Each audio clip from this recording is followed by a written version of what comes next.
Hello friends, Vishnumurthy Mohini అవతారం గురించి, అలాగే విష్ణుమూర్తి మోహిని అవతారం ఎన్నిసార్లు ధరించారో అన్న విషయాన్ని ఈ వీడియోలో తెలుసుకుందాం.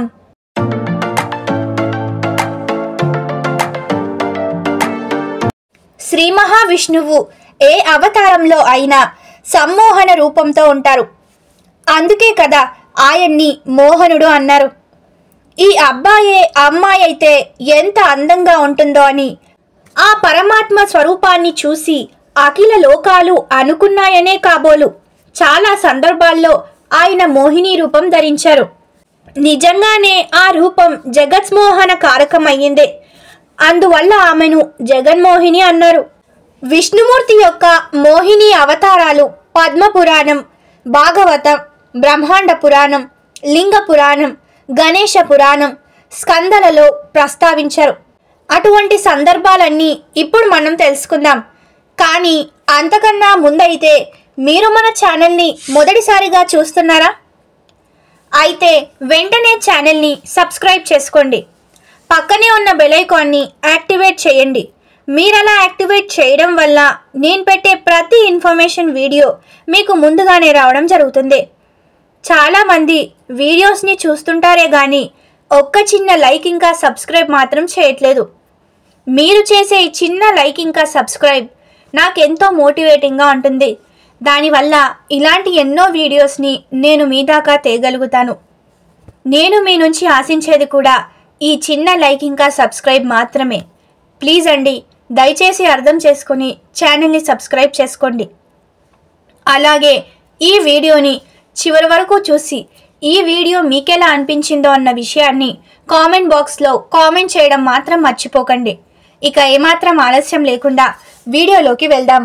మొట్టమొదట మోహిని అవతారం ప్రస్తావన క్షీరసాగర మదనంలో కనిపిస్తుంది. దైత్యగణ మోసాన్ని నివారించడానికి, దేవతలకు న్యాయం చేయడానికి స్వామి ఒకే సమయంలో ఆ మందార పర్వతాన్ని మోస్తున్న కూర్మంగా, ఆ మదన ఫలితాన్ని అనుగ్రహిస్తున్న ధన్వంతరిగా, దేవతలకు అమృతం పంచుతున్న మోహినిగా వ్యక్తమయ్యి జగన్నాటక సూత్రధారి అనిపించుకున్నారు. శిష్ట రక్షణ, దుష్ట శిక్షణ చేస్తూ మోహినిగా నిలబడి రాక్షసులను మరులు గొలుపుతూ దేవతలకు ఆ అమృత ఫలాన్ని అందించారు. ఇక రెండోసారి ఈశ్వరుడు ఆ సాగర మదన సమయంలో వచ్చిన విషాన్ని తన గరళంలో దాచుకొని లోకాలను రక్షించే క్రమంలో నిమగ్నమై ఉన్నారు. ఆ తరువాత దేవతలందరూ స్వామి యొక్క మోహిని అవతార అందచందాలను పొగిడారు. అప్పుడు పరమేశ్వరులు వైకుంఠం వెళ్ళి తనకు ఆ అవతార దర్శనాన్ని అనుగ్రహించమని వేడుకున్నారు. అప్పుడు శివుడు కోసం మరొకసారి మోహిని అవతారం తీసుకున్నారు. ఇక మూడవసారి ఒకానొక సమయంలో ఋషులు అహంకారంతో తాము ధర్మాన్ని అనుష్ఠిస్తున్న కారణంగా హవిస్సులు అర్పించడం అవసరం లేదని, తాము అరిషద్ వర్గాలను జయించాము కాబట్టి తామే స్వాతంత్రులమని ప్రకటించుకొని అనుష్ఠానాలు మానివేశారు. వారికి సత్యం బోధించడానికి శివుడు సుందరుని రూపంలో ఋషి పత్నుల ముందు, అదే సమయానికి విష్ణువు మోహిని అవతారంలో ఋషుల ముందు నడయాడి వారిని మోహంలో ముంచి తద్వారా తమ తప్పులు తెలుసుకునేలా చేసి మరలా ధర్మానుష్ఠానం చేసే విధంగా వారిని సరైన దారి చూపించి వచ్చారు. చిదంబరంలో నటరాజస్వామిని చరిత్రం దీనికి అనుసంధానించి చెబుతారు. ఇక నాలుగోసారి ఒకసారి భస్మాసురుడు తాను ఎవరి తలపై చెయ్యి పెడితే వారు భస్మం అవుతారని వరాన్ని అనుగ్రహించమని శివుణ్ణి కోరాడు.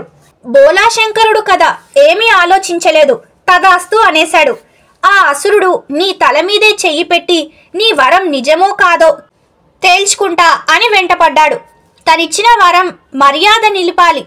అందుకోసం లీలా వినోదం కోసం శివుడు అతడి నుండి పారిపోతున్నట్లు నటించారు.